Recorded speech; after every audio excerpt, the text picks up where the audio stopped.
shores and woodlands of the north, its history of copper mines and iron ore, the Great Lakes fishery. To the farmlands of the southern counties we'll look around, my friend, and all that waits the sportsman in the state of Michigan. And sometimes when the moon brings out the diamonds in the snow, and the stillness of the forest lies encased in Arctic cold, the wind might whisper through the trees, listen if you can, it tells you all their beauty in the state of Michigan. Hi there, come on in. It is Thursday night, December 11th, 2003. Now last week was our 23rd Big Buck Night on public television. It was the second Big Buck Night where Zachary worked with me, and things went pretty darn well. Last year we had 98 hunters from 65 counties. This year entries were way down. 75 hunters represented only 50 counties on Big Buck Night.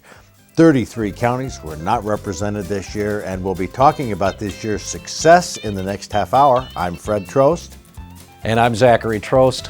Whatever the DNR was looking at when they said this season was nearly as good as last year, hunters definitely weren't getting the same picture. When I called my guides report sources from the North Country, none of them had glowing reports about this year's deer season. I'll have details coming up. Stay tuned. You're watching the December 11th, 2003 edition of the Practical Sportsman News.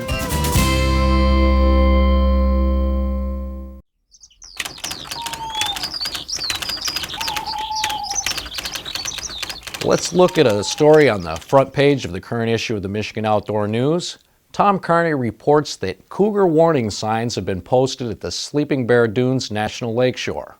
Tom got a statement from a Sleeping Bear Dunes spokesman who said the decision to erect signs warning of cougars was made independent of any outside agencies and is not meant to imply that wild cougars roam the state. The Michigan Wildlife Conservancy disagreed with this explanation and issued a statement that said the National Park Service took the action in response to a long history of sightings reported in the area, the research by the Wildlife Conservancy, and a recent close encounter with a cougar by one of the lakeshore's 1.4 million annual visitors. When the Michigan Outdoor News talked with Park Service biologist Max Holden, he said the Michigan Wildlife Conservancy played no role in the decision to post signs. Tom Kearney's article summed up the position of the Park Service this way. A decision based on any degree of input from the Conservancy would have lent credibility to the Conservancy's contention that Michigan plays host to a wild remnant breeding population of cougars, also known as mountain lions or puma. So far, while Conservancy spokespersons have captured the imagination of the public through many stories appearing in the popular media, they have not proved their claims scientifically. The Park Service isn't denying the reports that cougars are running around the Sleeping Bear Lakeshore, but biologist Max Holden says, "We don't want to imply that they're wild. We're neutral on it." But he added, "We've had so many reports that we think it's prudent to put up the signs. We thought we should advise people on how to behave if they do see one." What are your chances of seeing a cougar at Sleeping Bear? Well, not real good, but your chances improve every year. During the past 20 years, the Park Service would hear about a cougar sighting every 2 or 3 years. But Holden says that this year alone he's received probably more than a dozen reported cougar sightings, many from reliable people who are known to us, so we think cougars exist here. What are your chances of being attacked by a cougar? The Washington Department of Fish and Wildlife put out the statistic that in all of North America, there were fewer than 20 fatalities and 75 non-fatal attacks during the last 100 years. That works out to 1 attack per year and a fatality every 5 years. If there's one point to take from Tom Kearney's article, it's that everybody pretty much agrees that cougars do roam free in Michigan. The fuss is over where these cougars came from. Why does that matter? Well, I presume that cougars raised in captivity and released would be more dangerous to people than ones that are totally wild. But when it's all said and done and the ambulance shows up after your cougar attack, are you really going to care where that cougar was born? Well, you can read the details on these stories and more in the Michigan Outdoor News, which is available on the newsstand or by subscription.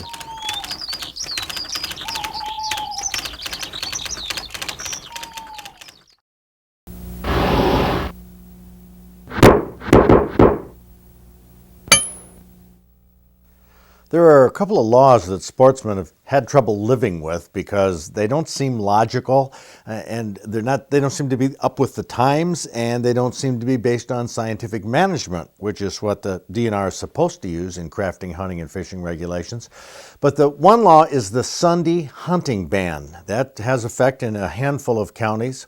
The other law is the conflict between the concealed carry law that allows a permit holder to carry a concealed pistol in areas, except ones that are specifically excluded. But you see, hunting land is not an excluded area, but the DNR regulation that says you have to have the right license and all of that to carry a firearm or a pistol in the field conflicts with this concept of having a CCW for personal protection. Well, good news is that one of these laws has passed, and we have a good outlook for the other. Front page headline by Bill Parker in the Michigan Outdoor News says that Michigan's Sunday hunting bans are about to be dropped. Well, after this issue went to press, the governor signed the two bills that repealed these bans. House Bill 4599 repealed the Sunday hunting ban in Hillsdale, Lenawee, St. Clair, and Tuscola, 4 counties there, and a companion bill, House Bill 4011, repealed Washtenaw County's law that didn't totally ban Sunday hunting, but it said only the landowner can hunt on his land on Sunday. No guests, friends, or relatives, only the landowner. These laws dated back to what's been called the Blue Laws that prohibited a number of things on Sundays. Now, we know that Governor Granholm hasn't been a gung-ho supporter of sportsmen or gun owners, at least didn't seem so before she was elected. But it really didn't matter if she signed these bills or not, because both the House and Senate passed both bills by more than a 2/3 margin, so the bills were veto-proof. But the Sunday hunting bans officially ended on December 2nd, the day the governor signed on the dotted line. The other bill is Senate Bill 221. It clarifies the conflict between the right to carry a concealed pistol under a CCW permit and the DNR regulation that says a person can't carry a firearm of any kind if he's bow hunting or during the hunting season if you don't have a valid hunting license that would cover the pistol. Well, Senator Valde Garcia introduced a bill to allow CCW holders to carry regardless of the hunting regulations. It doesn't allow a person to use the pistol for hunting. That's a separate issue, but you can carry it at least while you're hunting. Senator Garcia introduced Senate Bill 221 on February 26th of this year. Now, nothing happened until October 2nd, when it was assigned to a Senate committee. Then on October 8th, it was passed basically without controversy. 32 senators voted for it, 4 were against, 2 were excused. The bill then went to the House, Representative Sue Tabor's Conservation and Natural Resources Committee, but it's been sitting there for 2 months. I don't know if she's holding it hostage to trade votes for the Dove bill or what, but that CCW bill has been sitting in her committee since bow hunting season began.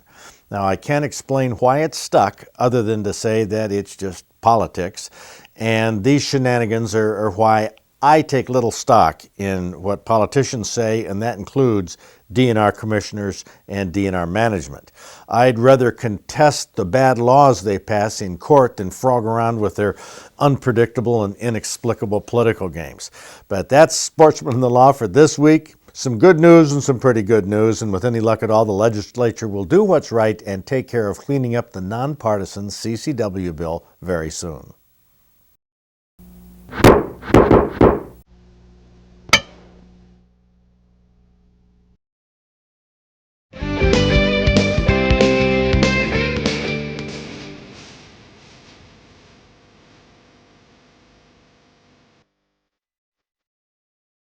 You know that age-old question, what came first, the chicken or the egg?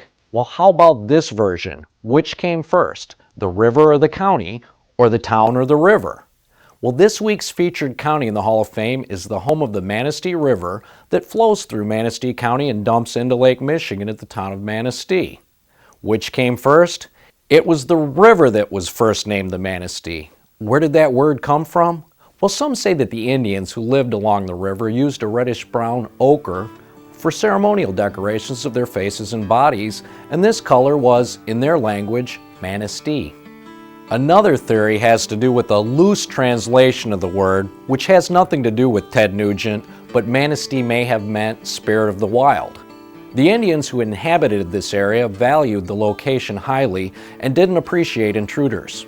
The first pioneers who attempted to settle at the river's mouth, which became the town of Manistee, were savagely driven off. It wasn't until 1836 when the Treaty of Washington was signed. That was the treaty that gave fishing rights to Indian tribes. That treaty paved the way for settlers to move into Manistee County. The area quickly boomed and prospered from the lumbering industry until a fire leveled the area in 1871. That was only a temporary setback, though, and the area quickly rebuilt. The county seat of Manistee County is the city of Manistee, which is also the only city in the county. The town of Caliva is located in eastern Manistee County and has an interesting historical feature. John J. Mankinen owned the Northwestern Bottling Works, and he built a home in Caliva from bottles that mostly came from his business. His house is constructed with over 60,000 bottles laid on their sides with the bottom ends turned out. Tourism is extremely important to Manistee County, with the pristine Lake Michigan coastline and Manistee River that offers fishermen an ample supply of salmon and trout, and the Manistee National Forest produces many entries for our Michigan Fish and Game Hall of Fame.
The next featured county for the Fish and Game Hall of Fame is going to be Lapeer County.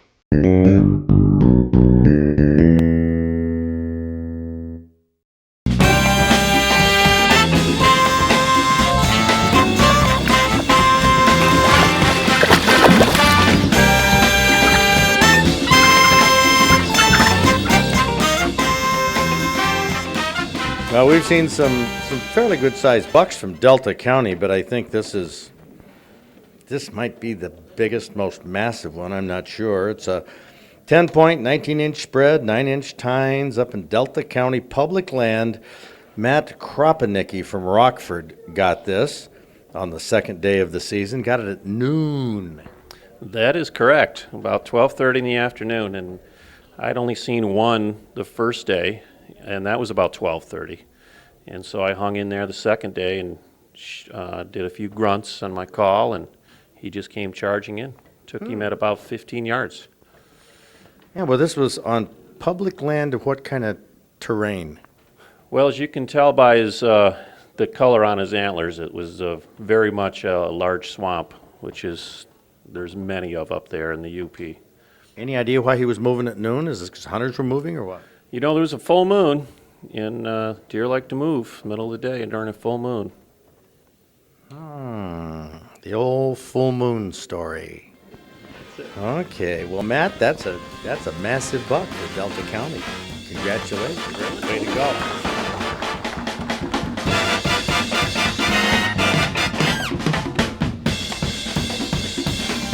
You got that then? Dallas Johnson from Grayling. This is not a brook trout. Oh, it's a brown trout. Brown trout, 34 and a half inches, 18 pounds. I caught it on Higgins Lake, and I was fishing for pike, and I caught this, and when my dad rolled it up, he didn't know it was one of these, but he said if I Okay, you want to look at the cue cards there? And what did he say? he said if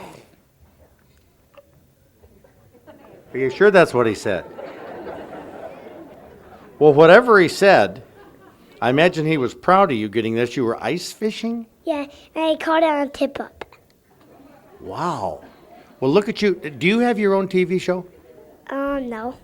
Okay, because I noticed you got all of the insignias, the nitro hat, and the outdoor world and all that stuff. Are you going to have your own show? Yeah. Are you? Well, I'm going to want to watch that to learn how to catch these big fish. But I have to ask, Johnny, down here, what are your tootsies doing out on that foot there? I had to get a cast on, and Okay. I didn't wear a sock. Uh-huh. Well, how did you break your leg? Yeah. How'd you do that? I was sliding down into a tree. Doing what into a tree? I was sliding down into a tree. Oh, wow. Wow, that's a dangerous sport, huh?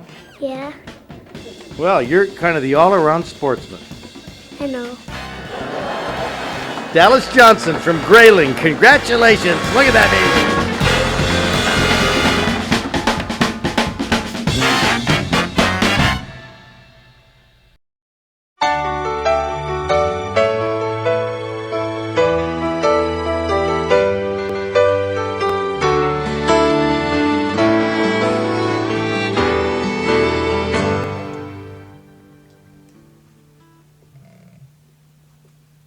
Coming down, an elk that looks like it's stressed. Well, it's a little stressed. It won't be long and it won't have nothing more to be stressed about. Now this is a 4x4. Yeah, it's 4x4. It's not a really big elk, but it's quite a nice animal. It was taken by a 12-year-old boy. It was his first bow kill. Really? Yeah. A lucky kid. Where, out west? In Colorado. His dad guides out there, and he took him out. And his dad's more proud of this than he is of any of the ones he's killed himself. So, understandably, though, too. I mean, it's nice to, especially to see your son take a nice animal. It's just very symmetrical for an elk. And What's on the ear? That looks like... this is, once I get the ear put together, I bag it so that the air doesn't get to it. I want that glue to start to dry before the skin does. The skin's so thin that it'd dry in a couple hours, where I need to take the time for the glue to start to set. Was that saran wrap or a baggie? This is saran wrap or baggie or anything just to stop the air from getting to it. And I take them off and check the ear and put it back on, take it off, put it back on. It takes a couple days to get it to where it starts to set. And Sort of a way of controlling the humidity? very much.